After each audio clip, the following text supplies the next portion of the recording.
Quand on dit Boga Sako Gervais, on pense tout de suite défenseur de Laurent Gbagbo. Et Laurent Gbagbo revient au pays après la longue expérience judiciaire qu'il a connue, à La Haye notamment. Vous dites, à son retour, le retour du président Laurent Gbagbo, pour nous, c'était le summum de l'espoir. J'étais convaincu que rentrer au pays, le président Gbagbo nous aiderait à réconcilier toute la Côte d'Ivoire, tous les Ivoiriens et permettre au pays de regarder l'avenir. Hélas, le 17 juin 2021, précisément à 16h25, lorsque son avion a atterri, nos espoirs se sont envolés. Qu'est-ce qui s'est passé entre-temps pour que vous, défenseur du président Laurent Gbagbo, vous vous retrouviez à faire une telle sortie? D'abord, l'exil nous a coûté 10 ans. Mais je suis militant des droits de l'homme depuis 1994. C'est cela. Donc ça va faire bientôt 30 ans. Donc Dr Boga ne peut pas être le défenseur que du président Laurent Gbagbo. J'ai défendu des Ivoiriens ici. J'ai défendu les droits de l'homme. Et je continuerai toujours à le faire. Sauf que, regardez ceci. Quand on passe 10 ans en exil, nous, on prend le problème à la racine. Hein. On estime que la Côte d'Ivoire pouvait être mieux dirigée, pouvait être mieux gouvernée, si on tenait compte de tous les principes des droits de l'homme, si on changeait la commission électorale indépendante, si on mettait tout à plat, et que le meilleur candidat, bien élu par les Ivoiriens, dirigeait la Côte d'Ivoire. C'était ça, notre rêve. Et on a défendu quelqu'un. Et moi, j'estime que quand on arrive au pays, il avait maintenant la position de voir, par exemple, avec le président Henri Konan Bédié, qui est de l'opposition, comme lui, et puis ensemble, ils allaient se concerter, rencontrer le chef de l'État pour dire, bon, on s'est battu, maintenant ça suffit, mettons en place les canevas pour qu'on aille de l'avant. Mais dès que le président a atterri, on a dévié, on a laissé les problèmes fondamentaux de la République, de notre combat en fait.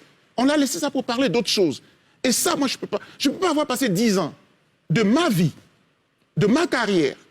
Et puis, au moment où on va maintenant faire face, on est rentré au pays, M. Ouattara est au pays. C'est-à-dire, on l'a critiqué à l'extérieur. Maintenant, Dieu merci, il a accepté que nos droits de retourner dans notre pays soient respectés. On vient, on le trouve. Maintenant, il faut lui parler pour dire, bon, il y a des prisonniers. Est-ce qu'on ne peut pas tourner la page pour aller de l'avant? Non. Depuis pratiquement 3 mois, 4 mois, on est dans d'autres guéguerres. Des guéguerres internes à son parti politique, à sa famille et tout ça. Moi, je suis pas... Non. Vous êtes déçu? Oui, profondément, je suis déçu. Ça, je le dis parce que je pensais mieux.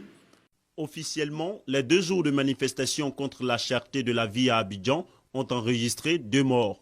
Une victime à Yopougon et une autre à Gonzagueville. Je regrette vraiment qu'il y ait eu un mort. La délégation du ministre de l'Intérieur s'est rendue dans la commune de Yukumassi, quartier Sojefia. Je dis, je répète, que les ordres qui ont été donnés, c'est de disperser les manifestants. Je prends l'engagement qu'on va mener les enquêtes pour trouver celui qui a fait usage de son arme. Des pauvres femmes qui sont sorties pour dire qu'elles ont faim. Avec une fourchette et une assiette, on a tiré sur eux. Il y a eu des... J'ai tellement défendu le président Laurent Gbagbo qu'ils avaient fini peut-être par me confondre à un militant du FPI. Oh, je ne suis pas un militant politique. Et Gervais Boga Sako, qui vient de démissionner de son poste de vice-président d'EDF, la plateforme pro-Gbagbo, qui creuse l'abcès.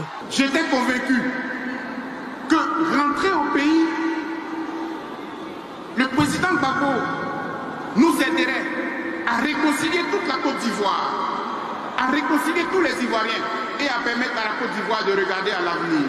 Malheureusement pour nous, en 10 ans de lutte, 10 ans de combat, dès l'atterrissage de cet avion, le 17 juin 2021, nos espoirs se sont effrités. Merci à tous ceux qui participent à l'édification des consciences et des masses.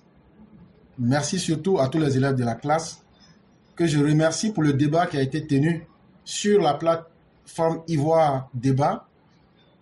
Et j'y viens de cette plateforme parce que par humanisme et par bienséance, il était utile que je puisse encore rencontrer ces personnes pour leur dire merci de l'honneur qui nous a été fait. Et nous avons, en tant qu'élèves de la classe, fait ce que nous aurions dû, c'est-à-dire mettre la dignité au-delà de toute chose. Et donc, ceux qui ont pu suivre, ça a été quelque chose d'exceptionnel. Ça a été un débat où le marteau a vite pris le dessus, de sorte que, comme disait quelqu'un, on n'a même pas eu besoin de finir la vente des billets. Les adversaires se sont effondrés. Boga Sako a fui. Yves Aipo a fui. Et c'est ce que l'histoire retiendra. Malgré tous les titres et l'arrogance avec laquelle ils étaient venus, il a suffi d'un coup bien mesuré, bien calibré pour les réduire en cendres, de sorte qu'ils ont totalement fui les débats et on ne les a plus jamais revus. Malheureusement, nous n'avons pas peut-être l'enregistrement, mais ceux qui ont pu suivre, peut-être vous donneront certaines idées ici. Mais à ceux qui se demandent pourquoi ils ont fui, j'ai posté la vidéo pour vous le faire savoir. Parce qu'on ne peut pas évoluer sous une fausse identité. Dans la vie, ça ne marche pas. Et c'est ce que j'ai voulu d'abord étayer, éclairer. Et c'est ce qui a dépassé l'entendement de ces esbrouffeurs qui voulaient se cacher. Voilà quelqu'un qui est un militant gore endurci, qui ne veut pas s'assumer, mais qui veut prendre le schéma et même, je dirais même, le masque des droits de l'homme pour tromper tout le monde. Et je lui ai dit, avec moi, ça ne marchera pas. Moi, je suis un militant à la SANIS RDR. Je m'assume pleinement et je ne ferai pas dans la dentelle. Tu veux t'attaquer au bilan du président Ouattara, au bilan politique?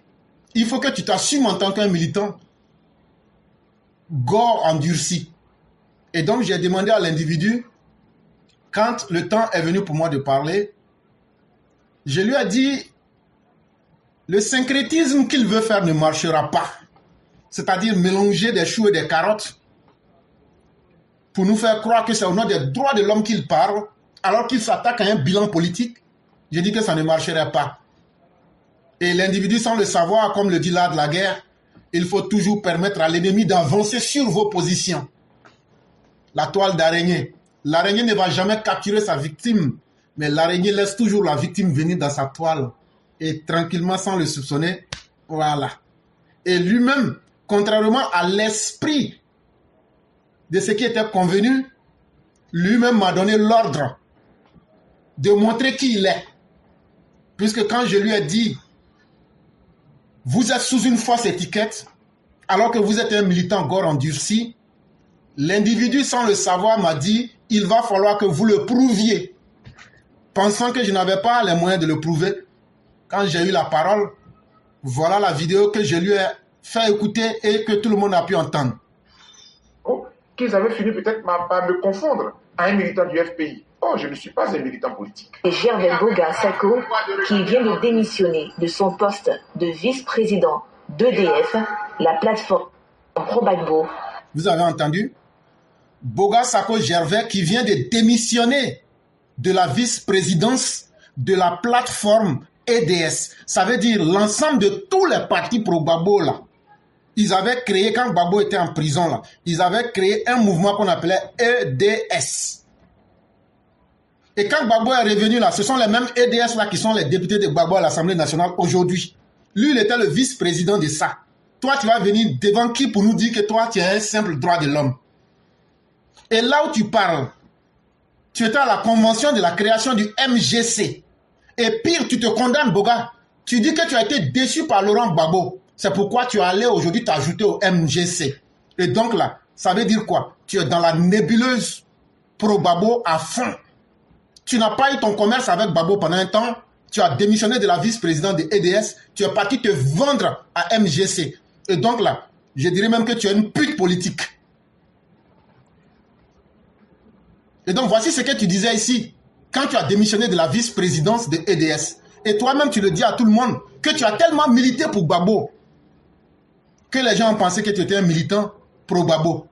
Mais là, déjà, toi-même, tu évoques clairement tes inconséquences. Un militant de droits de l'homme doit être pondéré, doit être balancé, doit être pour tout le monde et contre tout le monde. Doit être simplement pour le droit humain sans distinction de partis politiques. Mais quand toi, tu te donnes le droit de supporter les droits de l'homme selon toi, au point qu'on pense que tu es un militant pro-Gbagbo, mais tu nous dis directement que tu es un militant pro-Gbagbo. Est-ce que c'est moi qui t'ai dit de démissionner de la plateforme EDS? Ici, on nous dit que c'est une plateforme pro-Gbagbo. Et je t'ai demandé pendant le direct, dis-nous que ce n'est pas toi qui parles. Tu n'as pas été capable. Tu me dis non, il faut montrer ma carte de militant. C'est moi, je vais aller mettre ma main dans ta poche pour retirer ta carte pour montrer. Avec ça, tu te dis docteur. Tu as un niveau de réflexion qui a fait honte à tous tes partisans. Et tes élèves, comme tu le disais, tu as été la honte ce jour-là pour tes élèves. Parce qu'un homme qui dit avoir un doctorat ne peut pas rabaisser son niveau de raisonnement jusqu'à ce point-là. Il faut montrer ma carte de militant. Ça veut dire, moi, je n'ai qu'à mettre ma main dans ta poche pour retirer ta carte de militant pour toi. Alors que je t'ai montré une voie où toi-même tu dis ici que tu es militant PPACI, que tu as tellement milité pour le PPACI que ton image de droit de l'homme là s'apprête aujourd'hui à confusion. Toi-même tu le dis, tu l'as entendu. Est-ce que c'est pas toi qui l'as dit? Il n'a pas pu répondre. Maintenant, quand tu as démissionné à la vice-présidente de quel parti? De la plateforme EDS. EDS qui est devenu aujourd'hui PPACI, les députés là qui sont à l'Assemblée nationale aujourd'hui. Et avant ça, tu dis qu'eux t'avaient déçu, tu allais te vendre au MGC. Et voilà encore ce que je te disais ici. Et je t'ai bien demandé, est-ce que c'est pas toi? Tu n'as pas pu répondre parce que tu sais que ton masque a été mis. J'étais convaincu que rentrer au pays, le président Gbagbo nous aiderait à réconcilier toute la Côte d'Ivoire, à réconcilier tous les Ivoiriens et à permettre à la Côte d'Ivoire de regarder à l'avenir. Malheureusement pour nous, en 10 ans de lutte, 10 ans de combat, dès l'atterrissage de cet avion, le 17 juin 2021, nos espoirs se sont effrités. Ok. Donc voilà quelqu'un qui dit que lui, tous ses espoirs sont liés à Laurent Gbagbo, mais il ne sait pas que l'espoir de la nation est lié aux droits humains. Et ce sont les propos d'un militant du PPACI qui sont là comme ça, qui s'appelle Gervais Boga Sako. Et donc partout où ce monsieur ira, c'est le discrédit qui va l'accompagner. Et quand j'ai balancé la vidéo, il ne le savait pas. Mais lui-même, il était là et en sourdine, il a dit, mais c'est quoi ça? Ça veut dire qu'il était en désespoir. Et moi, j'étais là, j'écoutais les sons en bas, ça me faisait sourire. J'ai dit, mais je l'ai bien eu ce gars. Et il était devenu furieux, nerveux sur la plateforme. J'ai dit, mais tu vas t'énerver, oh. Tu vas pas t'énerver. Oh. Faut me dire que c'est pas toi ta voix qui est là. Faut me dire que tu n'as jamais été militant PPACI. Faut me dire que tu n'as jamais été le vice-président de EDS. Faut me dire que tu n'étais pas à la création du MGC pour dire que tu as été déçu par Laurent Gbagbo. J'ai fait effondrer les gars. Ils ont tous pris la poudre d'escampette. Au moment où c'était chaud sur Boga, Yves Aipo, lui, s'est cherché en même temps. Lui, il a disparu un coup. Et je suis resté là. Et ceux qui ont suivi savent de quoi il a été question. Aujourd'hui, donc, matin, ce 21 octobre 2024, je me lève. J'ai dit, je m'en vais dire merci à ceux qui nous ont permis de faire pour qu'on a décloté ces individus qui ne s'assument pas et qui sont des escrocs politiques, les Boga Sako et autres. Plus jamais vous n'allez faire ce jeu-là et on ne va vous pardonner. Moi, je vais vous fesser correctement devant tout le monde comme ce que je vous ai fait hier. Et je serai sans état d'âme. Et tellement ma vérité l'a piqué, ça l'a fait mal, il était désarçonné. Il dit non, il est arrogant, regardez la manière qu'il parle. Mais quand toi tu es venu pour dire que tu as 1000 doctorats, que tu as quoi là même là, que tu as fait les études au ciel pour revenir là, c'est pas de l'arrogance. Moi je me suis présenté en tant que simple militant RDR à la saniste. Mes diplômes là, la vraie valeur des diplômes là, c'est l'utilité que tu apportes à tes concitoyens. Et moi, là, mon message permet à des gens de comprendre au moins la réalité. Tout au moins, c'est le minimum. Mais toi, tous les diplômes que vous avez cités là, en 10 minutes, là, je vous ai pris vos diplômes et puis je vous ai mis dans la poubelle. Donc, ton doctorat, là, ça n'a servi à rien.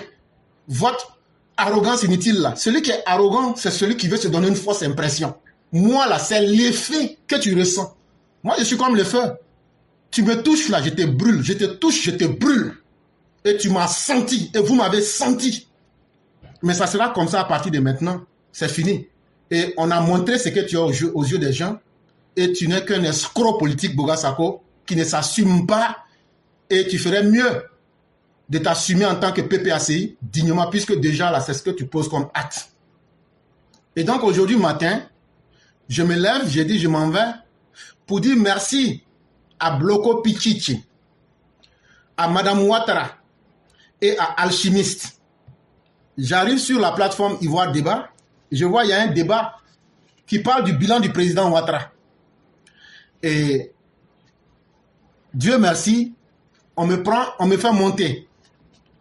Avant de monter, j'ai écrit que l'objectif, c'est de venir saluer ceux qui nous ont permis d'avoir ce débat où le militant RDR, RHDP éclaireur a maté les pro-Gbagbo. Je dis c'est pour ça que je monte. Mais quand j'arrive, je vois c'est le bilan du président Ouattara.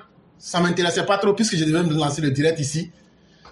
Mais celui qui est là est en train de faire dans la comédie la plus abjecte. Bla bla bla bla bla bla bla bla. C'est comme ça. On a posé première pierre. Hey, je l'ai écouté tranquillement. Quand j'ai eu la parole, ceux qui ont pu suivre vous diront de quoi il est question. Dès que la modératrice a dit « Bonjour éclaireur », le monsieur a fui. Il est descendu. La modératrice dit « mais où il est parti ?» C'est là, moi-même, j'ai dit « Ah, quand tu as dit éclaireur, là, il a dit « Ah, toi-même, tu connais. » Tous ceux qui ont suivi pourront vous dire de quoi il est question. Dès que la modératrice a dit, la modératrice c'est notre maman Éveil d'Afrique, elle dit, mais où tu t'en vas? Et donc, il allait mentir sur les rapports de l'OCDE qui disent des choses comme si ceci. Déjà, je lui ai demandé c'est de quel rapport de l'OCDE. Il n'a pas été capable de le prouver, il parle dans le vide. Quand je suis allé, j'ai pris le rapport de l'OCDE. C'est carrément le contraire de ce qu'il voulait dire que j'ai démontré aux gens. J'ai montré le lien aux gens. Et Dieu merci, il y a un qui était sur le direct. Lui, il allait là-bas. Et comme c'est un long rapport là, moi j'ai pris quelques points. Lui, il est venu encore pour appuyer dedans encore. Et on lui a démontré que les Ivoiriens qui sortent en dehors de la Côte d'Ivoire, là, ils ne viennent pas en général même dans les pays de l'OCDE. On lui a démontré ça, un. De deux, il y a moins de 8% des Ivoiriens qui se dirigent vers les pays de l'OCDE. Mais vous-même, vous vous trompez gravement. Vous pensez que quand on parle des pays de l'OCDE, c'est ceux qui vont sur la Méditerranée. J'ai dit, tu te trompes beaucoup. La majorité des Ivoiriens qui se déplacent là, regarde le rapport de l'OCDE dit que c'est pour des raisons académiques et des raisons professionnelles. Ils ne vont pas forcément pour des raisons humanitaires à 100%. Il y a quelques éléments. J'ai dit, ça c'est ce qu'il faut retenir selon le rapport de l'OCDE. Mais je te ramène à un fait factuel. Quand on a dit que les Ivoiriens ne vont plus aller au Maroc, c'est pas vous les opposants qui disent que c'est mauvais. Qui est sorti? Est-ce que les RHDP sont sortis ici pour dire que ça c'est une mauvaise décision? J'ai dit c'est vous qui avez critiqué. Comment vous dites aux Ivoiriens de ne pas sortir? Quand on dit bon les Ivoiriens vous n'allez plus sortir, vous vous plaignez. On ne peut pas avoir quelque chose de son contraire. J'ai dit ça, allez d'abord vous corriger sur ça. Vous voulez quoi? Vous voulez que les Ivoiriens n'ont qu'à sortir pour que vous ayez le nombre des Ivoiriens qui sortent beaucoup? Ou bien vous voulez que les Ivoiriens ne sortent pas? Ils n'ont pas pu répondre. Deuxième chose, j'ai dit va au ministère de l'Intérieur. Le ministre de l'Intérieur s'appelle Diomaye Fagondo. Il a fait des séances de travail avec des pays comme l'Italie et autres, où on accusait beaucoup de personnes d'être des Ivoiriens qui prenaient des bateaux pour venir. J'ai dit, je te prends un exemple simple. Quand on a pris 100 personnes, il y a moins de 10 ou bien 8 qui sont Ivoiriens. Donc, si on se base sur ces données que l'Union européenne reconnaît et que les pays où les soi-disant Ivoiriens vont, ce ne sont pas véritablement des Ivoiriens, c'est des gens qui falsifient l'identité ivoirienne et qui voyagent avec. Et si on ajoute ça à tout ce que vous voulez faire croire aux gens, vous êtes carrément dans l'esbrouf. Et donc il vient pour dire que par exemple, il a pris un édifice, il dit que c'est le PDCO, mais c'est Gbagbo qui a posé la première pierre. Et que donc c'est suffisant. J'ai dit, bon frère, si ça vous posait pierre là, il y a beaucoup de pierres moi-même dans mon village. Je n'ai pas besoin du président de la République. Je peux aller dire à mon chef de village, on a qu'à enlever 10 pierres, on va aller planter ça quelque part ailleurs, et puis on va dire qu'on a réalisé 10 projets. Poser pierre là, ça ne veut pas dire faire. Pour juger l'efficacité de toute politique, on regarde l'aspect pragmatique. Est-ce que ce qui a été dit là, ça a été fait? Est-ce que ça a un impact sur la vie des gens? Ouattara n'est pas quelqu'un qui place des pierres. Ouattara n'est pas un poseur de pierre. Il n'est pas un mécréant qui vit dans la pierre, à l'âge de la pierre taillée. Et ça, je vais leur dire, tant que vous allez continuer à voir ce détail, c'est que vous êtes des habitants de la pierre taillée. C'est-à-dire de l'époque même du paléolithique. Alors que nous sommes des gens du concret du 21e siècle. Donc, demeurez dans votre état d'homme. C'est eux qui posent les pierres comme les hommes de la pierre taillée. Nous, quand nous on vient là, bon, votre caillou que vous avez placé là, bon frère, tenez votre caillou là, on enlève, on remet ça, partez. Nous, on a soulevé 9-6 universités. Là, vous n'avez pas été capable de faire goudron et puis vous avez placé pierre là. Nous, on a enlevé votre pierre là, on vous a remis, on a mis ça à côté et puis on a fait ce qu'on devrait faire. Les Ivoiriens circulent sur les goudrons. Les élèves vont dans nos universités, dans nos écoles. C'est de ça qu'on parle et qu'on parle de l'efficacité de la politique. Et donc, Nous ne pouvons pas discuter avec des gens de la pierre taillée qui, eux, quand ils posent une pierre quelque part, ils pensent avoir réalisé un grand projet, alors que tout le monde peut poser des pierres. Mais il aurait fallu que vous puissiez évoluer pour quitter l'âge de la pierre taillée, pour quitter le paléolithique et le néolithique, pour devenir des hommes modernes des temps du 21e siècle que nous sommes. Et donc la différence, elle est grande. Et donc jusqu'à ce que je quitte, aucun d'entre eux ne voulait monter. Ils ont refusé carrément de monter. Peut-être que maintenant, ils vont remonter.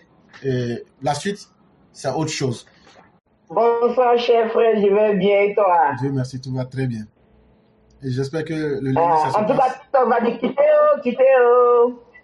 sur la route, éclairer des nanas, il y a des garçons qui arrivent. C'est qu'on va crier Mazou.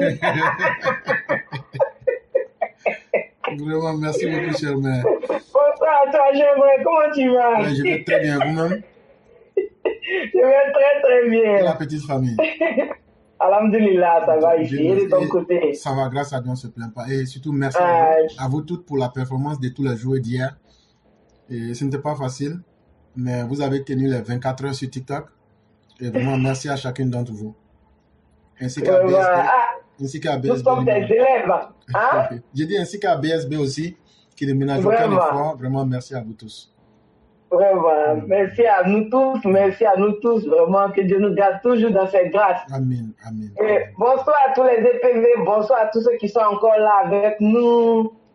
Vraiment, merci à vous tous qui tapotez le TikTok. Merci à vous tous qui venez nous encourager, qui venez vraiment nous aider à pouvoir tenir le TikTok. Merci à tous ceux qui commentent en bas aussi, vraiment, EPV, vraiment, non, oyez.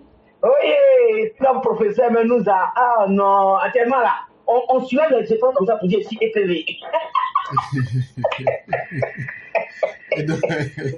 Où on passe maintenant, on soulève les épaules. Ici, une EPV ou bien une EPV. Le coup du matin, Dieu là était trop fort. Yeah! Non, c'est pas vrai. Comme bon, ça me tend couille à ce Il y a quelqu'un qui dit... On dit de venir regarder match de boxe. Au moins, on est en train de payer les tickets. On dit ils ont mis le client KO. Donc, tu as fini de payer ton ticket, tu n'as pas pu assister. Maman Sagesse, quand Maman Sagesse est montée, elle dit c'est qu'avec le rang, c'est pas bien. Il a fait un coup comme ça, nous on n'a rien vu. Elle est là. Elle est sur le direct. Elle est sur le direct, elle t'écoute. Maman Sagesse dit il est venu, il a fait un coup comme ça. On n'a rien vu de ça. Les gens, on le fuit, un coup comme ça.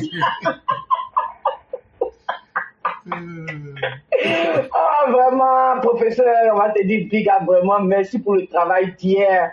Franchement, tu nous as honorés. Non seulement tu as été ponctuel, tu es monté sur le direct. Pendant combien de temps? Jusqu'à les modérateurs même et puis l'organisateur, le bloc même, ils étaient un peu gênés, gênés au fait. Et même là, on a senti qu'ils étaient gênés. Hein? Monter sur, venir à l'heure, avant tout le monde. Et puis, voyant l'heure de chez toi, là, tu es resté là, tu as attendu, tu étais là, avant tout le monde. Des minutes et des minutes. On appelle ici, on appelle là-bas. Maintenant, après encore, avant, débat là encore même, tu as été abandonné en plein vol par ton coéquipier. Donc, moi-même là, franchement, oui, je te dis chapeau et tu as gardé ton calme. Chacun vient raconter, j'ai ça là à faire, j'ai pas ça là à faire. Le pleurer, ça ne parle pas. Oh, le pleurer, tu pourrais faire comme eux. Tu pourrais dire que, moi aussi, je n'ai pas le temps, je dois aller là. Mais non, tu as montré que tu es un fils d'ado. Tu as montré que toi, là, ton affaire de RHDP de ado, là, ton affaire de papa ado à la Sanis, là, c'est dans le cœur. Tu as prouvé ça. Franchement, moi, ton comportement, c'est ce que je retiens dedans, hein.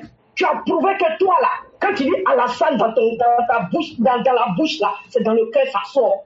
Parce que tu pourrais faire comme tout le monde. Raconter quelque chose et puis partir. Surtout toi-même du boulot, tu es resté éveillé. Non, franchement, l'éclaireur, tu as été le meilleur. Et chapeau à toi. Tu as montré ton patriotisme, tu as montré ton amour pour le Prado. Oui, parce que c'était un combat qui devait être fait à deux. Et tu as été abandonné en plein vol. Oui, parce que moi je me dis, ce serait mieux que la personne aurait dit que je ne pourrais pas, je voyage pour qu'on trouve quelqu'un d'autre. Imaginons que toi, l'éclaireur, mais tu n'étais pas Tu n'étais pas préparé et puis éduqué même, et puis intellectuel. Si tu n'étais pas prêt pour ce truc-là, ça allait perturber un peu, ça allait déranger, mais tu étais resté zen dans tes bottes. Et tu as fait le débat. Un coup de chaos comme ça, tout est gâté. Tout le monde a fui. Franchement, moi je te tire chapeau et je te dis vraiment bravo, bravo, bravo. Et tous les EPB, nous sommes fiers de toi l'éclaireur. Tu nous as donné fierté. C'est pas ta ponctualité, c'est pas ta manière de faire. Ouais, l'éclaireur, vraiment tu es au state. Oui, tu es au state. Parce que c'est chez nous, ils ont dit le temps c'est de l'argent. Tu as prouvé ça. Et c'est ça là que papa a adové en Côte d'Ivoire. Je ne sais pas pourquoi les gens, on n'arrive pas à comprendre ça. Ce monsieur-là, tu ne peux pas faire les États-Unis et puis être quelqu'un qui ne sera pas, comment on appelle, qui ne va pas aimer le travail bien fait, qui ne va pas vouloir que ce que tu feras soit bien. Franchement, parce qu'aux États-Unis, ici, là, quand tu regardes, le travail est respecté. On te dit c'est que, et puis tu es payé de tel à, tu es obligé d'être au travail à l'heure. Quand tu viens 3 fois net, quand tu as des problèmes en retard. C'est ça le travail. Le Chlorel, tu as prouvé ça hier sur le panel de Bloco d'Ivoire Débat. Vraiment, bravo à toi. Bravo encore, bravo, bravo. Et je te fais, j'applaudis ça là pour toi. Franchement, merci beaucoup. Merci beaucoup, cher mère. Et cher mère, soyez assurés, même s'il y avait 10 gars contre moi seul, j'allais les descendre. Tu peux pas, c'est ce que le Christ disait, quand tu as Dieu avec toi, tu n'as pas besoin des anges, encore moins des hommes. Mais nous avons la réalité pratique du président avec nous. Et nous avons la vérité avec nous. Il suffit d'être cohérent, c'est tout. Et on fera tout pour montrer et pour que les mentalités puissent changer. Tous ceux qui se promènent en disant on a des diplômes, ce n'est pas, c'est ce que j'ai dit à Boga, ce n'est pas le diplôme qui fait l'homme. Regarde un petit débat, j'étais descendu en moins de 10 minutes. Si tu étais un vrai intellectuel, tu allais avoir le sens de la pondération. C'est ceux-là qui veulent diriger la Côte d'Ivoire. Ça fait pitié. Des gens qui ne peuvent même pas se maîtriser. Des gens même qui ne peuvent même pas affronter l'adversité. Des gens qui n'ont qu'une stratégie. C'est eux qui veulent diriger la Côte d'Ivoire. Un petit débat. Tu tombes dans tous les sens. Et tu t'excites, tu commences à trembler. Mais moi, ça ne m'impressionne pas. Et comme je l'ai dit là, ce que j'ai dit, même 1000 fois, je vais refaire la même chose. Parce que la vérité, on ne peut pas cacher pour faire plaisir à quelqu'un. Wallahi. Ah non, moi, je n'ai qu'à cacher ma vérité pour suivre quoi? Pour faire plaisir à un bouffon? Boga Sako est un bouffon. Boga Sako, pour moi, il ne vaut même pas. Boga Sako ne vaut rien. Moi, je préfère... Moi, mais... Bon, je vais dire en même temps, mes élèves que j'ai enseignés dans une autre vie, Boga Sako ne peut même pas s'arrêter devant eux. Et c'est des diplômes au ramassis qu'ils ont dans leur poche. Et mais ça se voit dans leur manière d'agir même dans la vie. Vraiment. Voyez-vous, quelqu'un, il y a certaines choses, quand tu les as là, tu n'as pas besoin de parler. Quelqu'un ne peut pas dire je suis sage, je suis sage, je suis sage, je suis allé à l'école de la philosophie, donc là, la sagesse là, je la détiens. Ce n'est pas ça qui rend un homme sage. C'est ta manière de te comporter, ta manière de voir la vie, la manière de faire les choses. C'est les autres qui vont dire voilà ce qui est. Ah non, moi j'ai un gros diplôme ici. Bon, moi je suis avocat de l'immigration. Bon, moi là, je fais ça cadeau pour les gens ici aux États-Unis. Voilà, il est clair. Moi, je fais ça cadeau pour les gens aux États-Unis. Je ne demande pas 5 francs. Quand on finit ce livre, il ne faut plus jamais m'appeler. Je n'ai pas fait ça pour te faire plaisir. Donc, quand vous ne connaissez pas les gens là, ne venez pas vous glorifier. Parce que si chacun doit se glorifier là, vous allez dire, mais on a affaire à qui? Mais ce n'est pas ça qui nous intéresse. Nous ne sommes rien face à la Côte d'Ivoire tant que nous n'apportons pas la lumière et la vérité aux Ivoiriens. Tant qu'on ne peut pas poser des actes, des paroles qui peuvent aider les Ivoiriens, nos diplômes et nous-mêmes, nous ne sommes rien. C'est cette leçon-là que je leur ai donnée.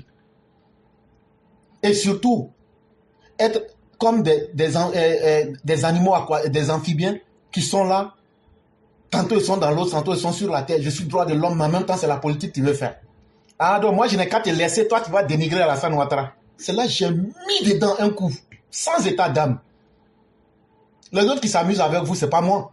Même si on avait 1000 débats à faire, je ne vais jamais m'amuser avec les Gors. Je vais les fracasser. Et chaque fois que les Gors vont me voir, leurs cœurs seront coupés. Parce que moi, je ne vais pas m'amuser avec vous. Hein.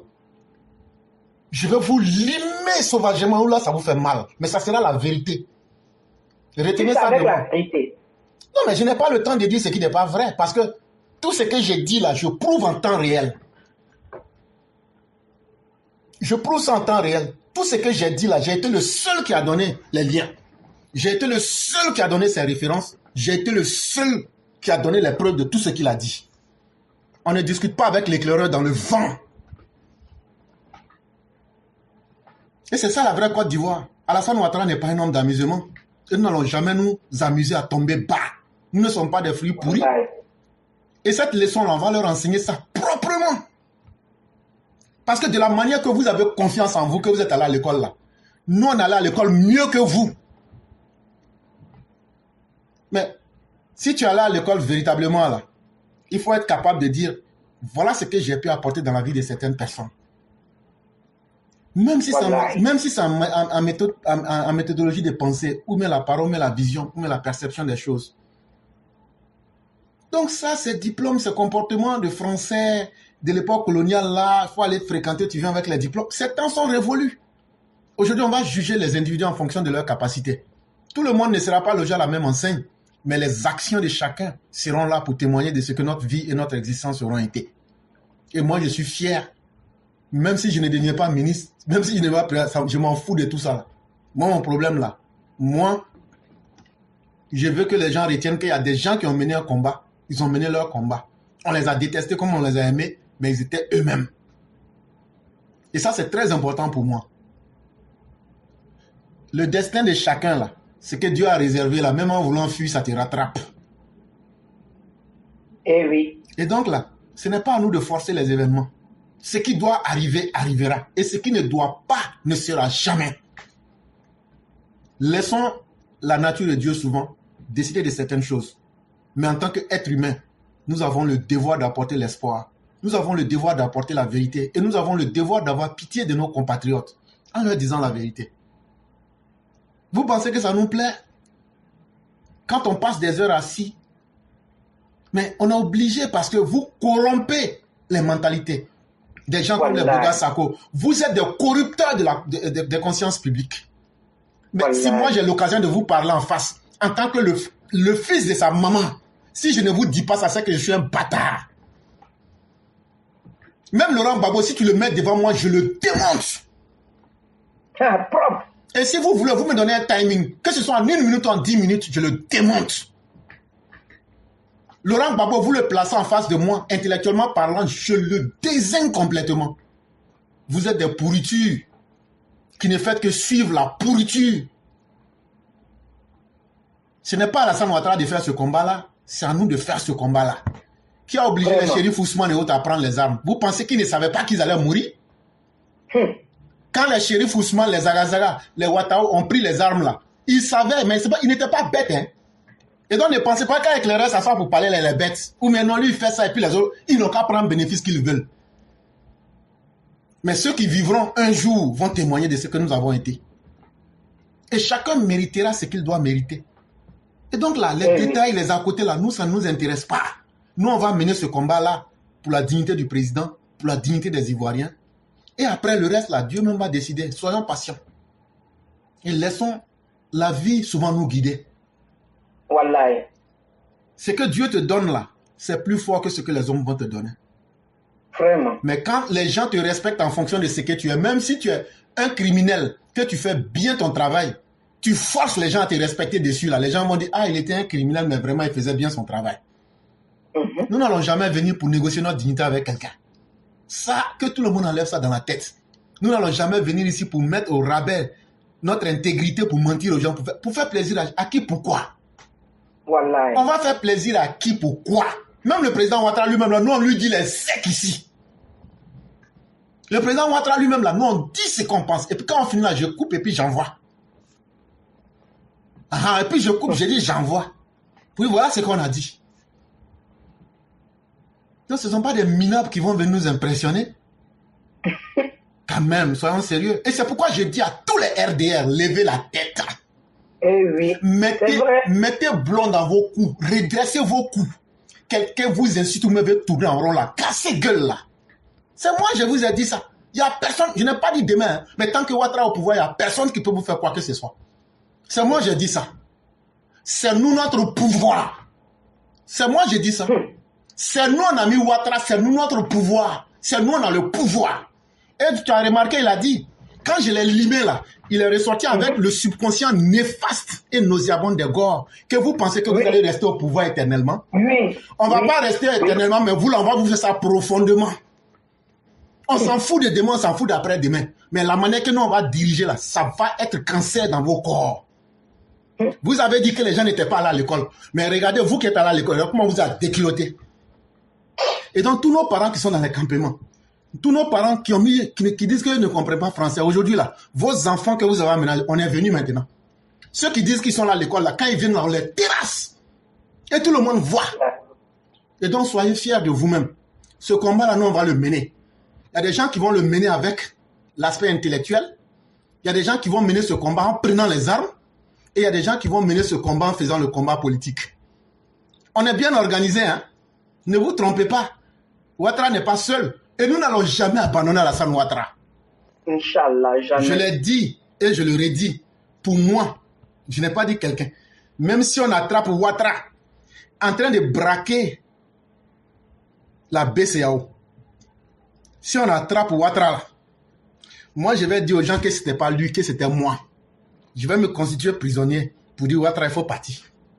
C'est ma conviction. Je m'en fous des autres. Chacun sait ce qu'il aime dans la vie. C'était un trophée pour la Côte d'Ivoire. Mais ce vieux-là, plus de 13 ans, vous pensez que quand moi je suis venu aux États-Unis, je suis venu avec mes parents? Mais mes parents vivent en paix. Mes parents vivent en sécurité. Grâce à ce monsieur-là, on dort aujourd'hui, on ne se réveille pas pour dire il y a quoi au pays. Vous pouvez payer ça. Et des impolis, des mal élevés, chaque jour sont là, et le pays va mal. Si le pays va mal, c'est ton problème. En tout cas, pour nous, là, le pays va très bien.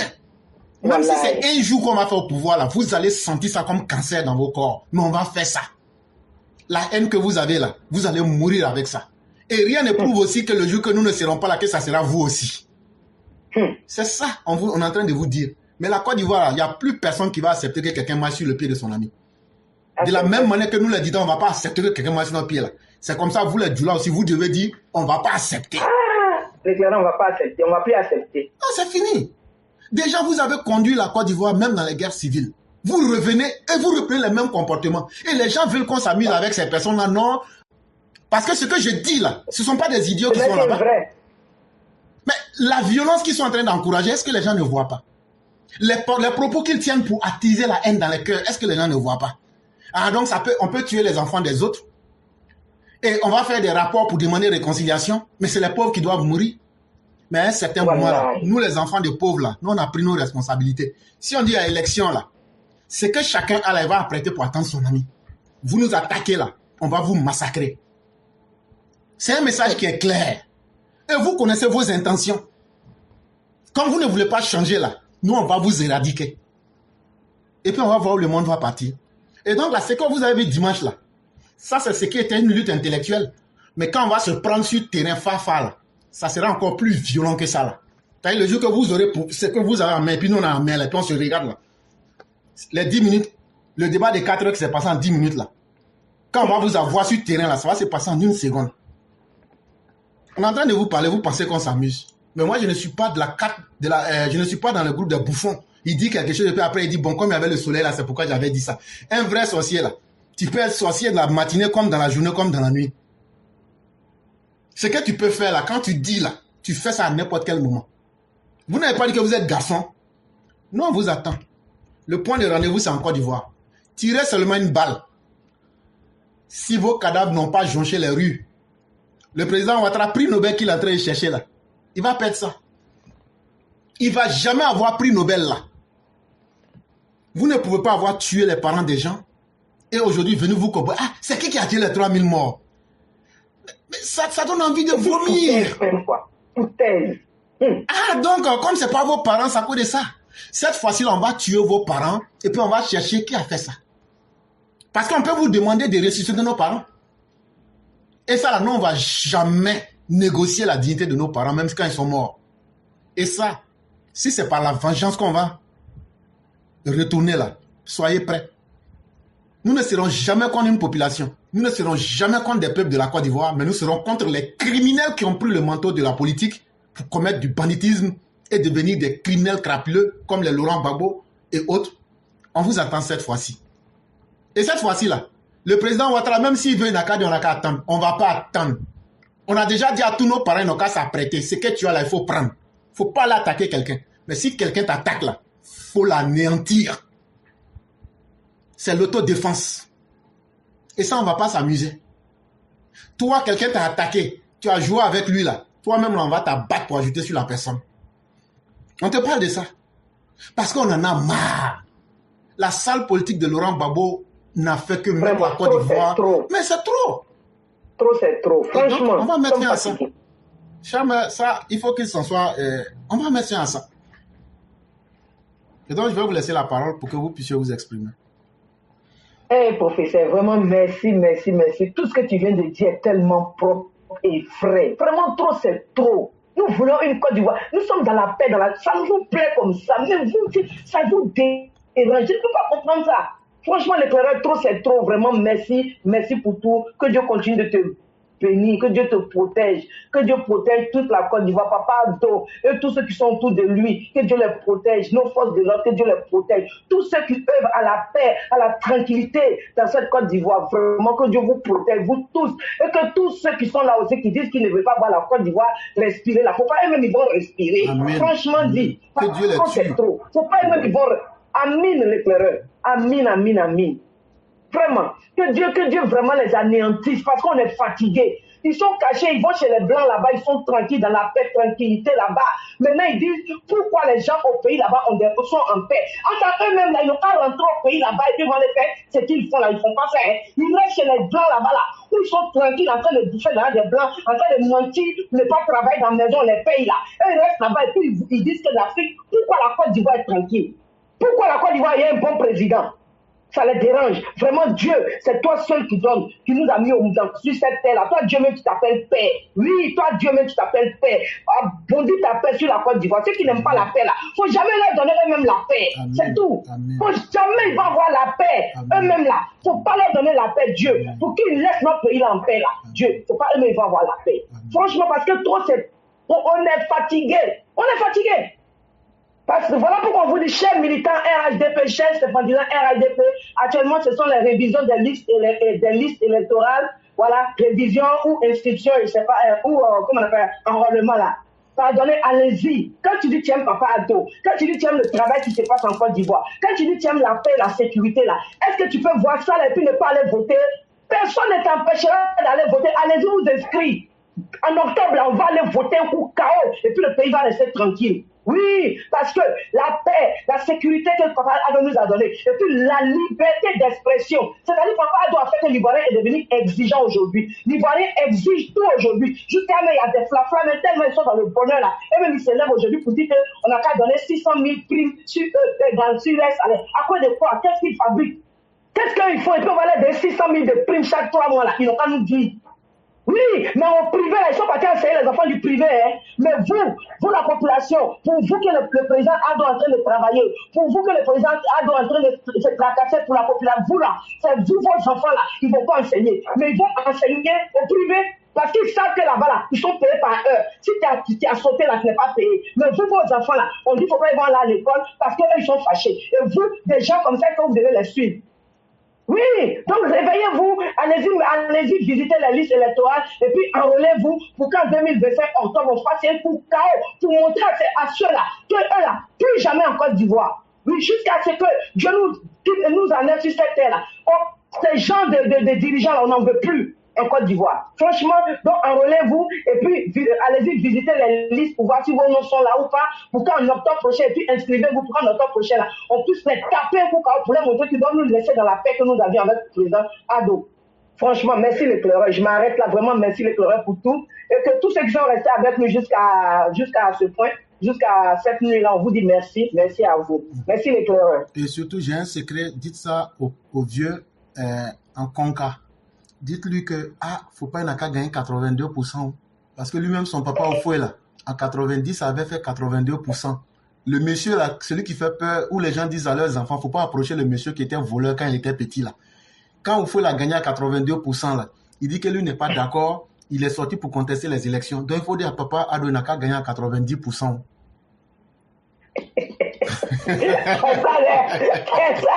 Babado. Adanga 82, nanga 82, alna foko, amani, entre 90 là, 90%. Là, comme ça, là, tu m'as tout. Là, quand c'est comme ça, quand il va se plaindre, on va enlever 30% pour ajouter sur poulet, puis il faut partir avec ça. Là, il va nous rester 60%. Monsieur 1%. Il n'a même pas 1% de l'électorat. Il a un député seulement. Pardon, un maire. C'est lui qui est le président.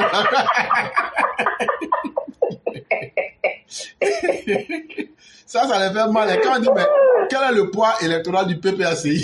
Mais c'est la vérité, le clair. Ah, c'est gentil. Non, c'est pas possible. Vraiment que Dieu nous aide. Amen. Merci. Merci infiniment à tout le monde. Merci beaucoup à tous les élèves de la classe. Et merci encore aux autorités sécuritaires de ce pays. Et merci pour tout le boulot.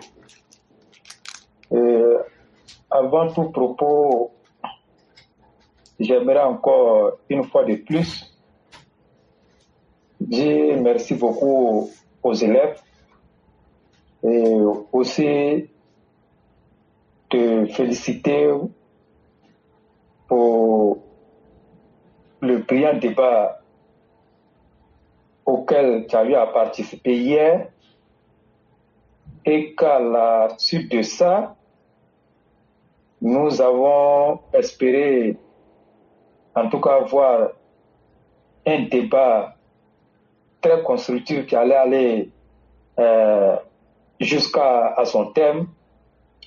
Mais malheureusement, le débat n'a pas pu continuer du fait de certains co-débatteurs qui étaient avec toi, mais qu'à cela ne tienne.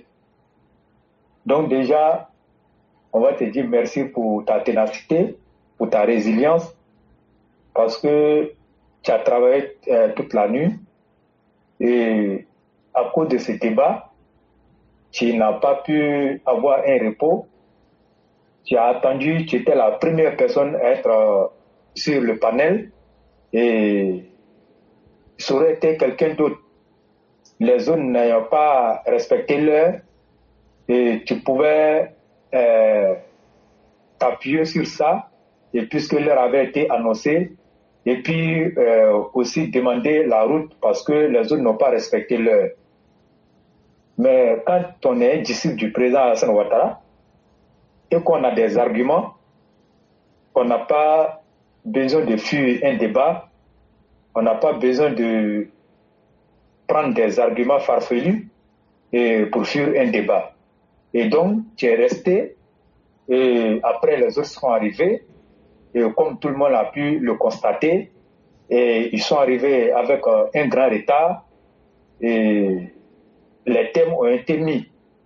Il y a eu les présentations et je voudrais aussi saluer tous les modérateurs parce que la qualité des hommes qui avaient été annoncés, il fallait être un peu pointu et puis un peu chaud pour pouvoir vraiment tenir le panel. Mais comme on le dit souvent, on a beau avoir des diplômes, on a beau avoir tout ce qu'on a comme bagage intellectuel, et quand on ne sait pas s'en servir, ça devient comme une coquille vide. C'est comme une barrique vide.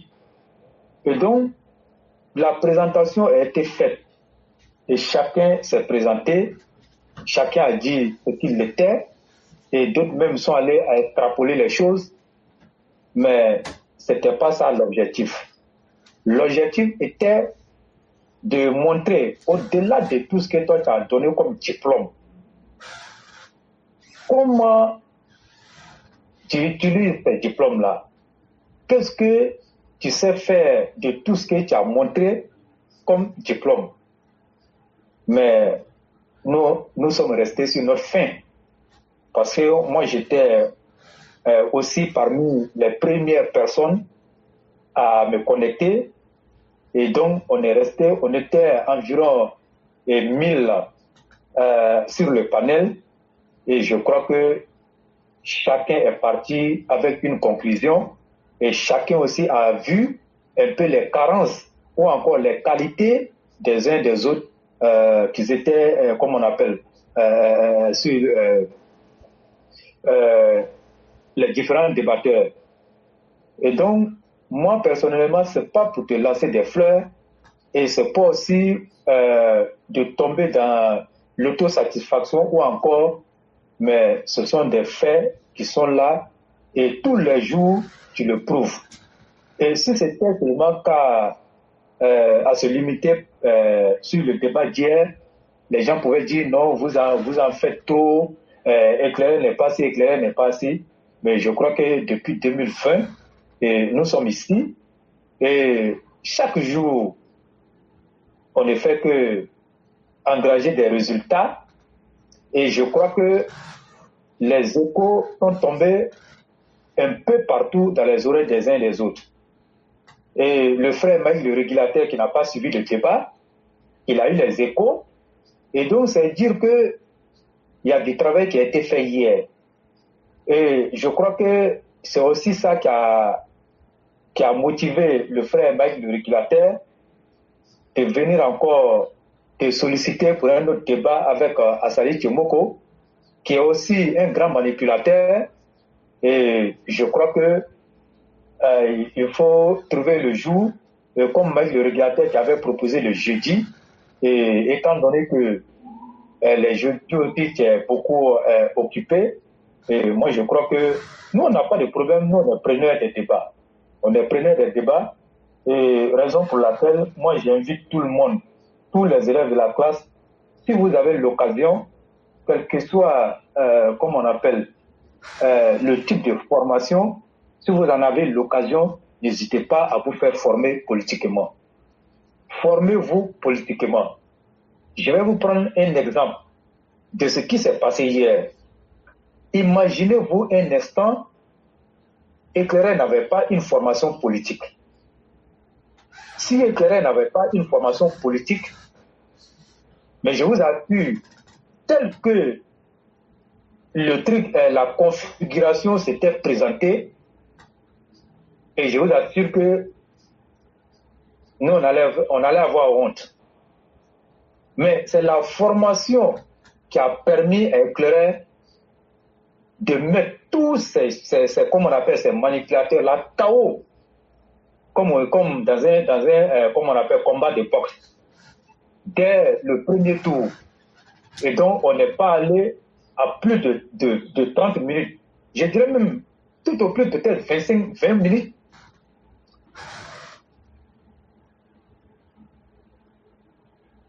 À la formation politique. Et quand vous voyez ces opposants, le PPACI et ces chiens de guerre, vous avez l'impression que c'est eux seuls qui détiennent la vérité. C'est eux seuls qui détiennent le monopole de la parole. Mais pourquoi? Ils ont reçu une formation politique, hein. Ça on ne peut pas le nier. Mais je peux même vous dire qu'ils sont mieux formés que les militants du RHDP. Si j'ai menti la vérité, vous allez dire la vérité. Ils sont mieux formés que les militants du RHDP. Parce que les partis là, il y a une lucarne qui permet de former ces jeunes-là. Mais pourtant, chez nous, au RHDP, je vais le dire tout net. Les gens ne forment pas nos militants. Ils n'ont pas ce temps-là de former nos militants, mais c'est fait exprès. Parce que ceux qui sont là, ils veulent que les choses tournent autour d'eux. Mais lorsqu'on arrive sur les télés de comment on appelle, de débats de différentes télévisions ou radios, c'est là que vous vous rendez compte que le RHDP a un sérieux problème dans la formation de ces militants. Oui, moi, je suis détaillé, je sais de quoi je parle. Le RHDP a un sérieux problème. J'ai un frère dont je vais taire son nom. Il y a une chaîne de télévision qu'on appelle Reflet TV qui est passée avec comme on appelle, le président des jeunes du COGEP. qui est aussi très bien formé.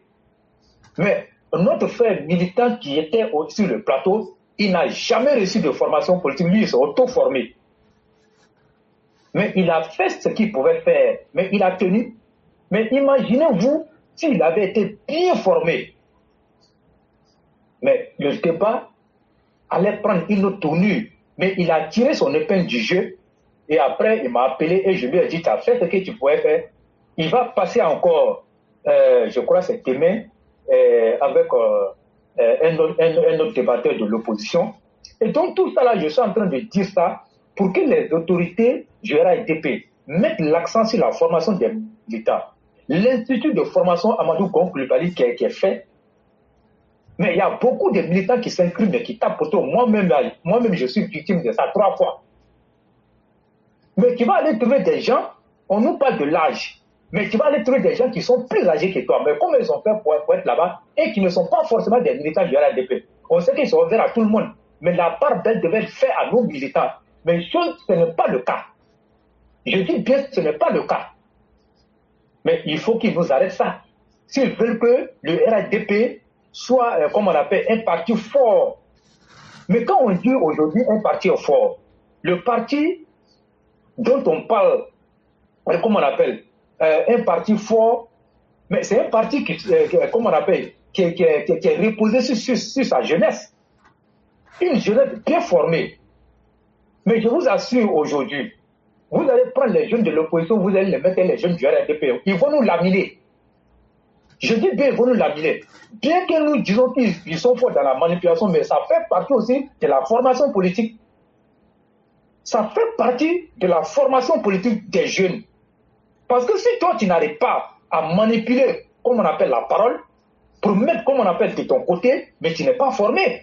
Et c'est ce que, comme on appelle, le FPI-PPACI a reçu, comme on appelle, à inculquer à leur jeunesse.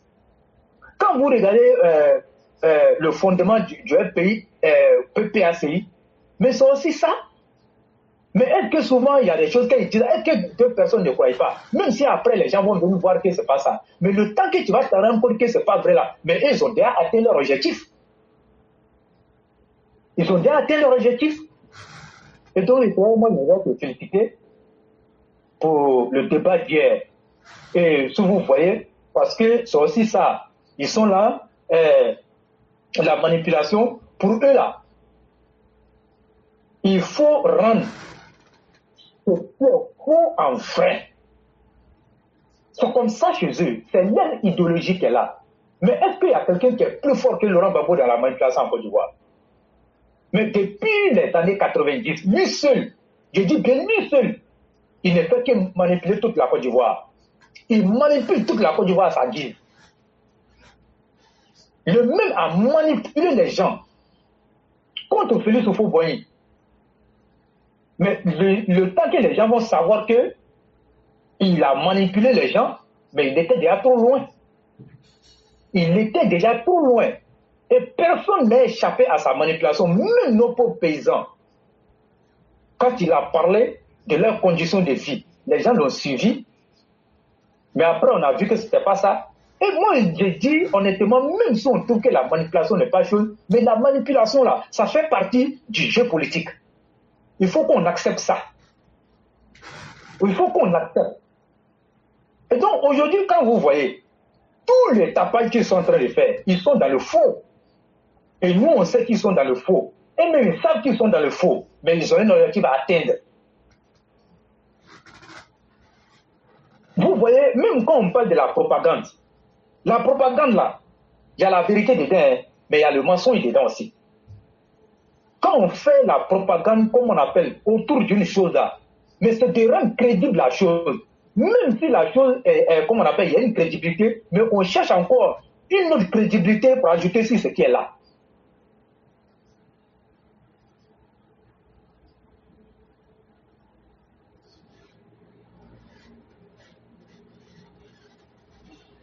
Donc la communication politique là, le RADP n'a pas encore reçu ça. Moi je le dis, il faut que les gens s'y mettent. En tout cas, s'ils veulent que la jeunesse soit la relève du RADP demain, c'est maintenant qu'il faut chercher à former. On a déjà l'institut qui est là. Et moi, j'attends encore, je vais aller m'inscrire encore. Donc, il y a l'institut qui est là. Et il y a d'autres, comme on appelle, canaux qui sont là. Former la jeunesse. Aujourd'hui, là, c'est ça. Tu n'as pas une formation politique, il ne faut pas dire à quelqu'un que toi, tu fais de la politique. Tu fais de la politique, mais tu ne sais même pas faire le discernement. Tu ne sais pas comment prendre un débat. Tu ne sais pas par quoi commencer. Mais tu ne fais pas la politique. Tu es là pour assister et tu vas toujours accompagner les gens.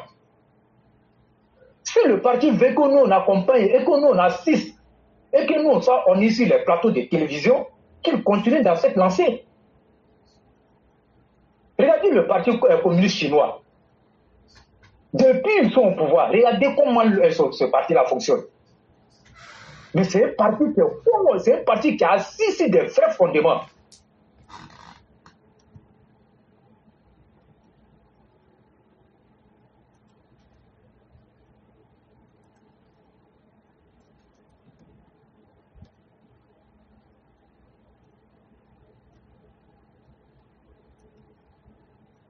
Et nous, on a, comme je l'ai dit, le RADP a les moyens de former ces jeunes. On a tous les leviers de l'État parce que c'est nous sommes au pouvoir. Et nous avons le devoir et le droit de former, comment on appelle, nos jeunes. Personne ne viendra de pourquoi le RADP a fait ça. Tous les partis politiques qui seront succédés à la tête de ce pays-là ont fait ça. Même si on dit aujourd'hui que le PDCI est un peu émietté, mais regardez le PDCI. C'est parce qu'il y a eu cette formation-là, les gens ont pris de former les gens, que le PDCI est resté debout, malgré que le PDCI a perdu le pouvoir depuis des années. Mais tous les partis ne résistent pas comme le PDCI.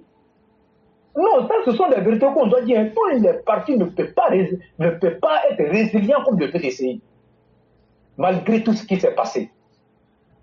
Et donc, il faut former les jeunes du RADP.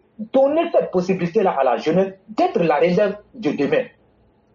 Mais tant que ce n'est pas le cas, vous allez voir qu'à la moindre, comme on appelle, je dirais même difficulté là, vous allez voir que le parti ne va plus exister.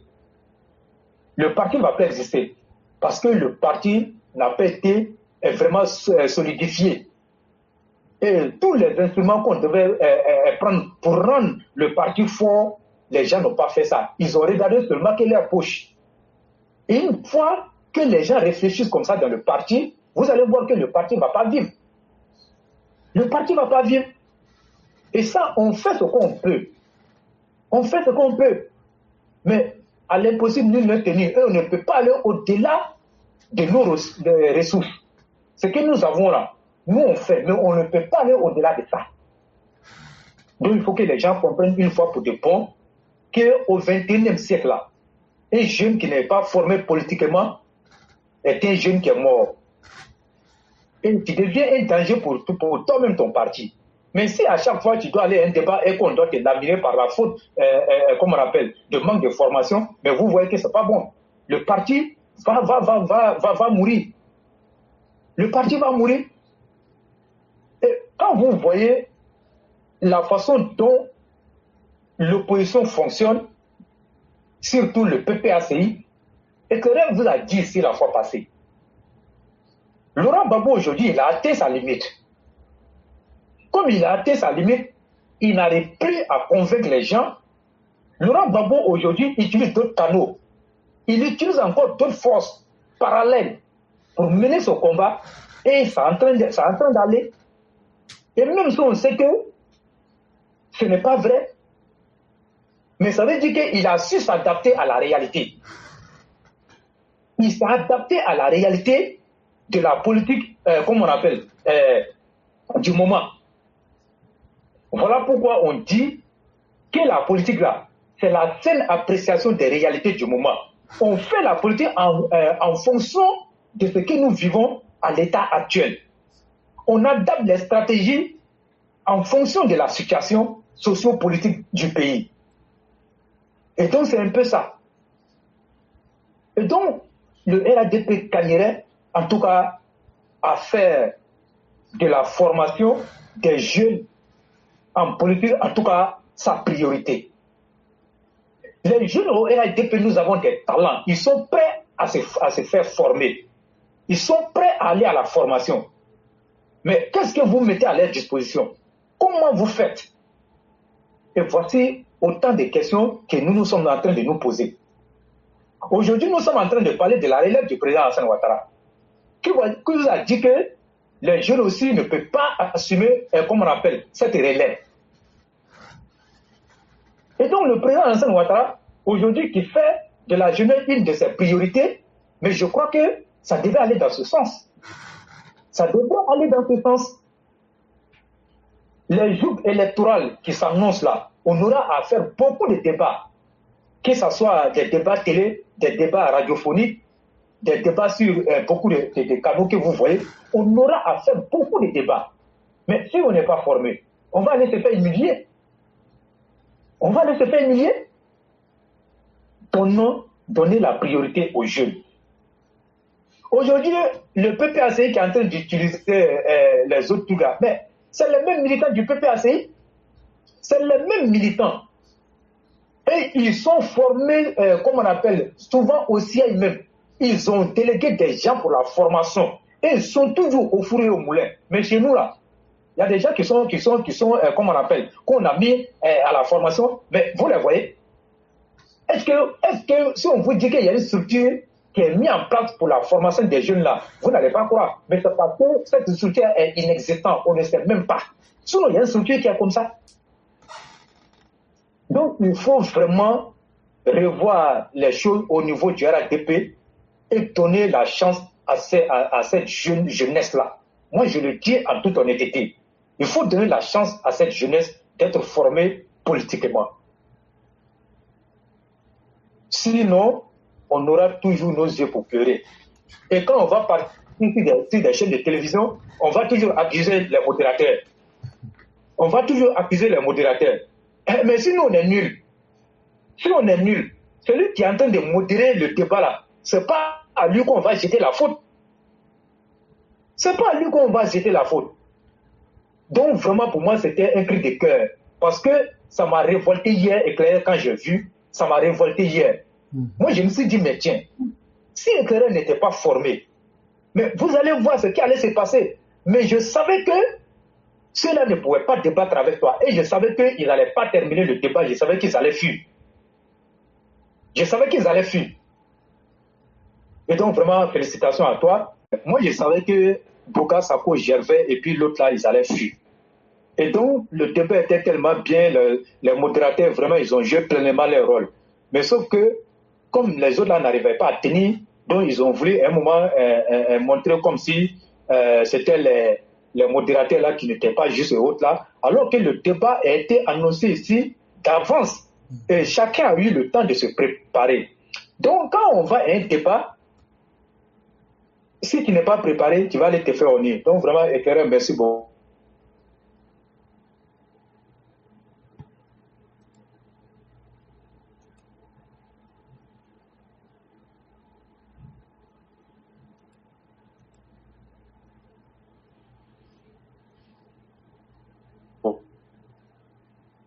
Et donc, on a fait ce qu'on pouvait faire. Donc, merci beaucoup, Éclaireur. Le réseau n'est pas bon, je vais essayer d'écourter un peu ce que j'allais dire. Et donc, pour finir, la révision de la liste électorale a démarré depuis le samedi 19 octobre 2024. Et elle s'achève le mois prochain, dans la quinzaine. Et donc, on ne sait pas si l'opération sera prolongée, mais dans tous les cas, et à chaque révision, l'opération a été toujours prolongée et on ne sait pas comment ça va se passer. Et aujourd'hui, il n'y a pas un parti politique, je dis bien, il n'y a pas un parti politique aujourd'hui qui ne soit pas la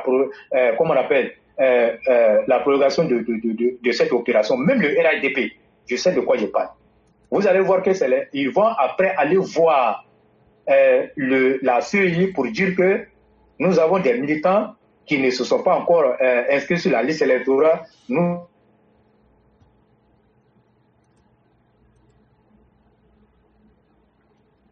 voulons,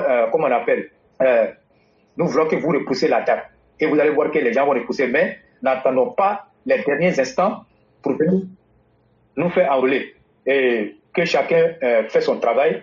Et le parti a mis les moyens pour que les gens puissent aller se faire enrôler. Tous les documents sont gratuits, donc je pense que c'est déjà quelque chose. Dans un premier temps, quand ça commence, souvent il n'y a pas d'engouement. Mais au fur et à mesure que nous avançons, que les gens commencent à se faire enrôler. Mais d'autres personnes disent qu'il n'y a pas d'affluence.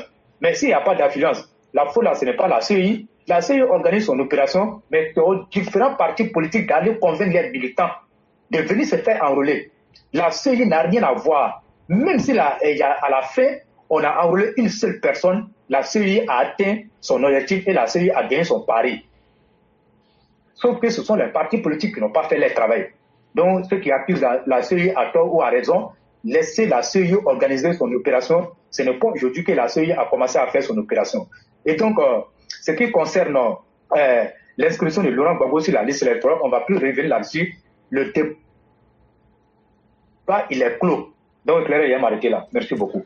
Merci infiniment, le roi du printemps. Merci pour tout ce qui a été dit.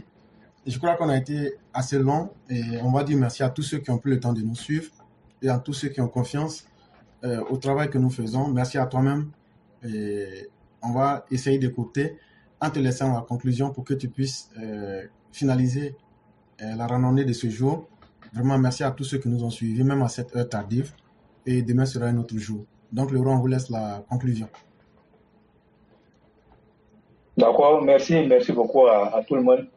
Je remercie l'ensemble des élèves de la classe et je vous dis merci beaucoup pour votre soutien constant parce que ce n'est pas facile et vraiment cette solidarité-là nous permet aujourd'hui d'aller de l'avant et donc vraiment si on a eu des victoires, c'est à mettre à l'actif de tous les élèves de la classe. Donc vraiment, merci beaucoup pour tout ce travail-là. En même temps, on profite pour vous dire que n'ayez aucune crainte quant à la sécurité de la Côte d'Ivoire. La Côte d'Ivoire est sécurisée. C'est vrai, il n'y a pas de sécurité zéro à 100%, mais cette sécurité qui est là, nous permet de vaquer et de dormir tranquillement. Et le président, il a mis assez de moyens dans la sécurité. Et donc, les élections de 2025 vont bien se passer dans la paix. N'ayez aucune crainte. Donc, restons focus. Ok, je pense que je vais faire un peu le résumé d'hier à aujourd'hui. Mais le débat, normalement, c'était pour 9 heures, heure de Paris, où tous les débatteurs étaient d'accord. Mais alors, c'est là que la vraie première pierre assumée arriva, bien sûr, monsieur l'éclaireur pro-vérité. 20 à 30 minutes plus tard, surgit le gigolo de Miss Delon, la petite femme de Aboudraman Sangaré, l'ami intime de Gbagbo Sylla Abouloran. 40 minutes après, Kokora Nzi, qui, dans l'inquiétude de voir son excellence, monsieur l'éclaireur, Bogas Sarko Gervais, nous fait croire par le biais d'Ivoire Débat et Dame Ouattara qu'il ne maîtrise pas et que c'est la première fois que lui participe à un panel de débat sur TikTok. Dans mes pensées, je dis, de quoi parle-t-on? Mais monsieur droit de l'homme, celui qui ne respecte pas les droits humains, mais dis donc, n'est-ce pas monsieur droit de l'homme opposant à Ado, qui est monté sur le panel d'Ivoire Débat parce que dans sa promenade sur TikTok, avait attendu Dame Mère Anne Kassé, qui a attiré son attention dans ses dires qui, pour lui, étaient dangereux pour la cohésion nationale en Côte d'Ivoire. Dans la présentation, tout de suite, les grands mots, je suis, je fais ci, j'ai fait ça, premier round, en même temps, le dernier en KO, mort subite, quand éclaireur devait prendre la parole, Dame Ouattara et l'Archimie ont donné le timing de 4 heures de débat. Kokora a justifié comme quoi il était à l'aéroport parce qu'il doit voyager. Lorsque Éclaireur prit la parole, tout ce gâteau, Gigolo Go Iva Hippo dit qu'il ne pourra pas rester parce qu'il était 19 heures en Australie, entre 10h et 11h de Paris. Boga Sako ensuite, qui vient presque vers 10h avec beaucoup de poussière dans la même danse, qui ne pourra pas rester les 4 heures. Oh là là, en tout cas moi, je me suis dit, éclaireur pro vérité, mettons un coup carreau, et là, échec et mat. Le gigolo Iva Hippo dit, mais les débatteurs, pour lui, c'est Kokora Izi, c'est Boga Sako Gervais, c'est monsieur droit de sa personne et de ses amis opposants. Lui, Iva Hippo, et une autre personne, mais pas l'éclaireur pro vérité. On ne sait pas pourquoi, hein. Qu'est-ce que c'est? Aïe. Donc, éclaireur pro vérité, tu es connu plus que Ado et Didier Drogba alors. Voilà donc la mauvaise foi, la fuite en avant de ces deux gars, EDS, COGEP, MGC, FPI, PPACI, des malhonnêtes, des malfrats, des maléfiques, comme je dis toujours, des propagandistes, vraiment manipulateurs. Mais faites qu'on veut, ils n'ont jamais aimé le débat. Eux, tout ce qu'ils savent, c'est pour venir raconter du n'importe quoi. L'enfumage, c'est sur RTI 1 et non sur les TikTok. Parce que les TikTok là-bas, on débat réellement et puis c'est les preuves factuelles. Oui, mais mon éclaireur, aujourd'hui, ce que vous oubliez, c'est que c'est M. Hardy. Quand il commence, mon Dieu, hein, lui, quand il soigne la plaie, en même temps, il tape dans la plaie, il donne des coups dans la plaie. Et plus tard, il découvre sa vraie face. Mais tu es tombé peut-être au moment où il était en train de faire des éloges parce qu'il t'a écouté. Mais ce monsieur, il est plus qu'un diable. Il faut vraiment s'en méfier. Je dis bien Hardy. Il ne faut pas dire que c'est quelqu'un qui est bien. Il est très malin, mais c'est un opposant. Hein? D'après lui, dans le corps de santé en Côte d'Ivoire, il nous a dit que les femmes accouchent, que leur accouchement c'est gratuit, c'est pris en charge à 100%. Mais là-bas en Côte d'Ivoire, ils oublient que les gens déjà même ne déclarent pas dans les impôts eux tous et que leur travail c'est informel. Les gens ils travaillent pour eux-mêmes, leur propre bien. Mais ils oublient qu'à la longue, leur santé est primordiale. Oui, ils n'ont jamais cotisé, mais ils veulent que tout soit gratuit. Et des gens qui disent qu'ils sont intellectuels, ils savent très bien que dans la réalité, rien n'est gratuit. Même les pays qui sont numéro 1, numéro 2, chez eux, il n'y a pas de gratuité. Donc, ils se foutent de la gueule de ceux qui veulent rester dans l'ignorance. Mon éclaireur, j'ai fini. Non, Chema, vous n'avez pas fini, puisque vous n'avez pas fait le bilan d'aujourd'hui. Parce que moi, je suis allé... Bref, oui, donc éclaireur est parti dire ses remerciements à Dame Ouattara et à Hachimi et à Ivoire Débat. Et avant qu'il ne monte, il y avait un Kwasi Jonathan, comme je dis toujours, des AES, parce que Bredoumi, Soumaïla, Traoré, ça c'est pas à quand ça. Donc, il était en train de raconter mais du n'importe quoi. Mais heureusement qu'il y avait un jeune monsieur du nom de Andy, et aussi en bas, et aussi à Bougor, qui l'ont décomposé. Mais malgré ça, il insiste et il persiste. Et jamais il vient avec des preuves. Il demande toujours aux jeunes, aux jeunes de RHDP de lire les preuves que lui, il va envoyer comme vidéo, soi-disant. Et dès que ces jeunes demandent tout, mais ils persistent pour dire non, la première pierre, c'est toujours eux, FPI, PPACI, PDCI, qui ont toujours posé la première pierre.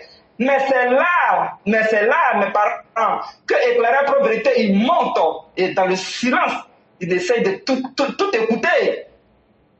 Brusquement, comme on dit subitement et brusquement, voilà M. Kwasi qui dit « Oh mon Dieu, j'ai mal à la tête ». Dès qu'il entendait éclaireur pro vérité, il dit qu'il a mal à la tête.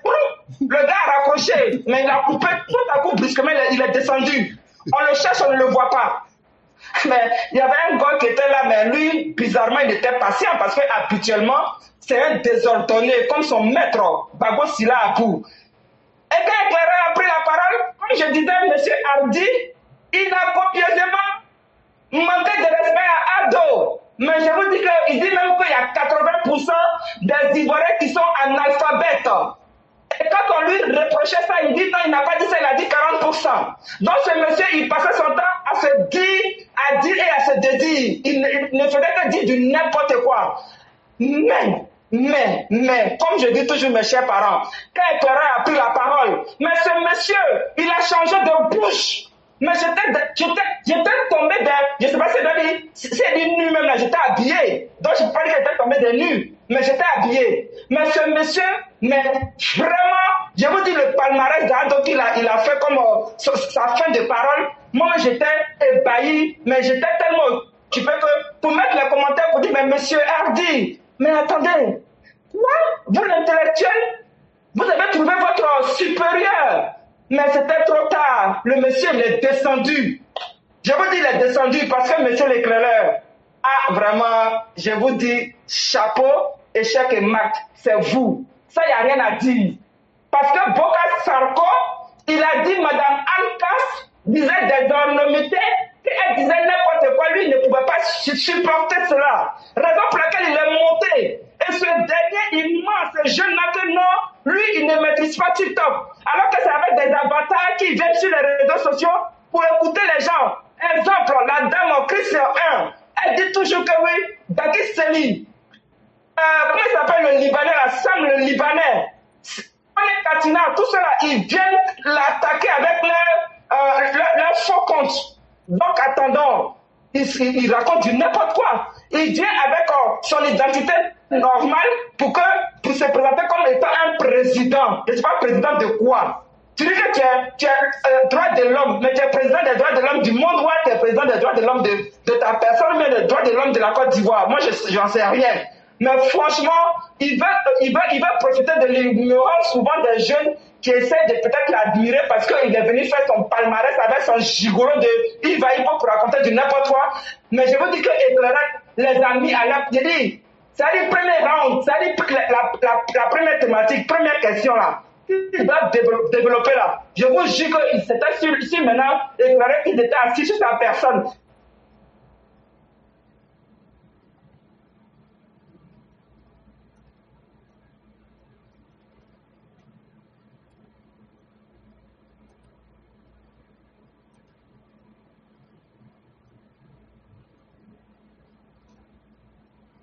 FMI, je ne sais pas, diplômé de Harvard. Et là, franchement, on n'a rien compris.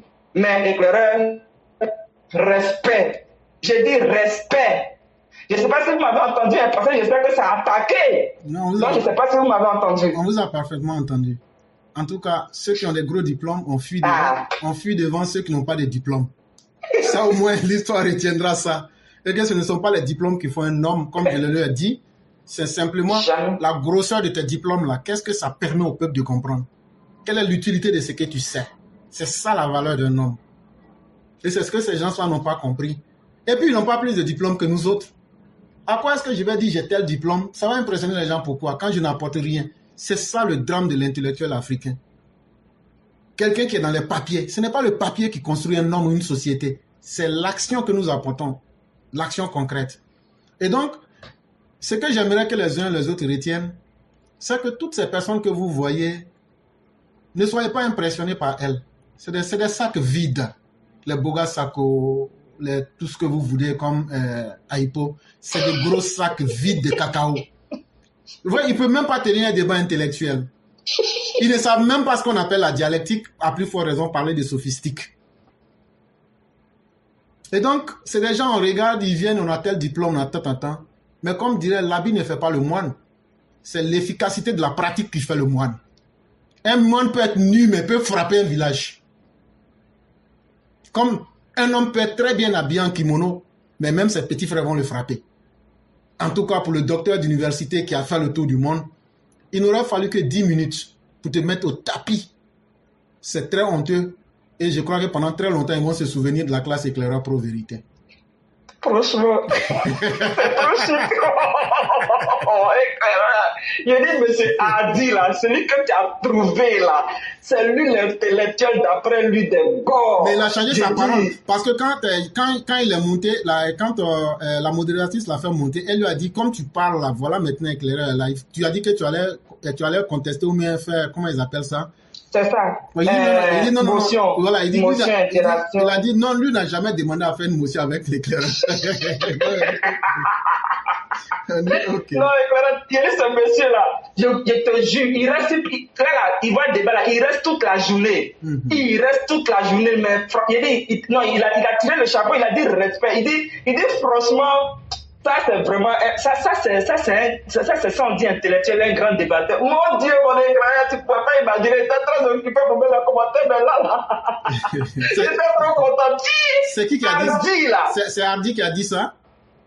J'ai dit, mon éclaireur, ce monsieur-là, c'est son deuxième surnom qui est à côté là, j'oublie. Mais c'est Hardy là, oui. Parce que quand tu as parlé, il t'a bien écouté.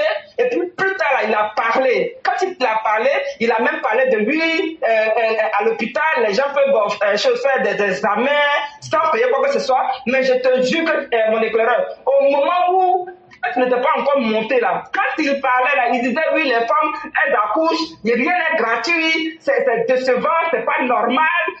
À Bougo, tout le monde était on dit là, tout le monde disait non, mais qu'est-ce que tu racontes? Faut pas dire ça, c'est pas partout, c'est gratuit. Mais j'ai dit, éclaireur, quand tu as fini de parler, et puis tu as dit bravo là, et puis il prend la parole là, il n'a même pas critiqué le ado. Je te jure, c'est là que j'étais occupé, ma main était dans l'eau. Non, éclairage, chapeau.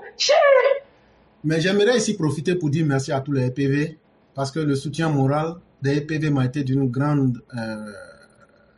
grand apport. Quand j'imagine partout où vous êtes dans le monde, les EPV étaient là. Et ça m'a beaucoup marqué. Et je dis merci à tous les EPV.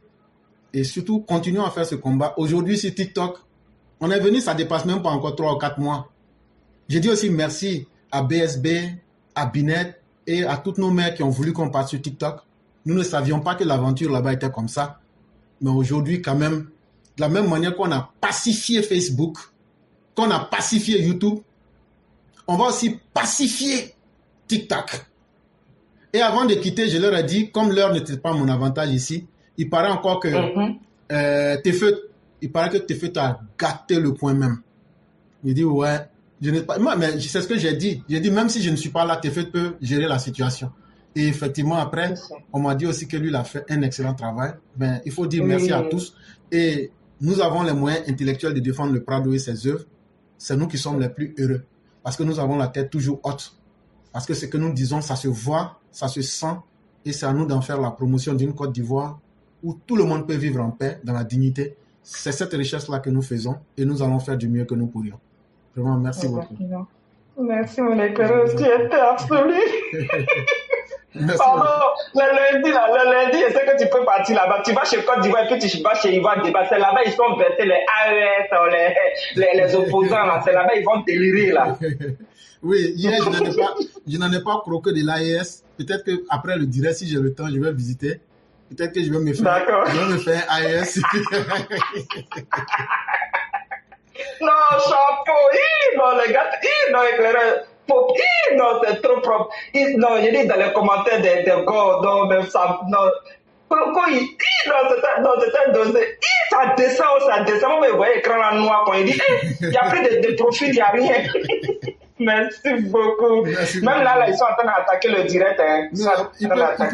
Ils peuvent le faire. De toute façon, ça ne nous empêchera pas de parler. Merci beaucoup, chère mère. Merci à vous. Tous mes respects à vous.